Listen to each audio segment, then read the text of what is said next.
So as you can see here, I've started losing some plants, and these aren't doing all that hot. Not exactly sure what's going on with them. Possibly some root rot from being too wet for the past few days or weeks.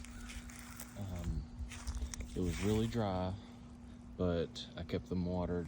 May have overwatered them, and then it got cold, wet with these types of plants is not ideal, but it didn't kill all of them, so it's not a total loss.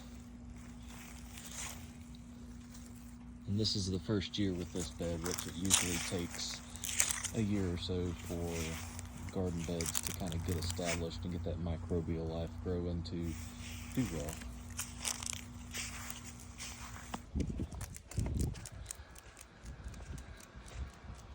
And so this is my main garden. As you can see, I've been trying to do some work on this garden bed. The sides were starting to bow in because this brace was kind of bowed down. And then as you can see, it's not fully level. So I at least got it to where it's not bowing anymore. And then I'm gonna kind of decide whether I want to move it over here and have it up there where it's more level, or try to do something to make this end kind of lift up a little bit. So yeah, I just took the soil out of there, piled it on there. I'm just gonna leave it on that garden bed, and that'll be ready and full and good to go for next year. My brassicas, cabbages, kales, collard greens back here are doing pretty well. One thing I've kind of noticed is these two garden beds are, this one was finished compost that I homemade.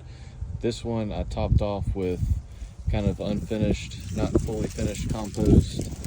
That one was kind of a mixture of bagged soil, different types of bagged soil, that Miracle-Gro Organics and Jungle Growth. That was just Miracle-Gro Organics. And those two garden beds were a mixture of compost and peat moss. So as you can see, the finished homemade compost is definitely doing the best. I think these, it may be a little bit over sown, kind of over planted, so it may look like it's a little bit more full and lush than it actually is. But look at that big old turnip. I mean, that's about the size of a softball. So I'm gonna harvest some of these, take them for Thanksgiving, which is gonna be nice. These cabbages aren't quite ready. They'll need a few more weeks still. And I'm gonna have to get out here and spray these guys again with that spinosad.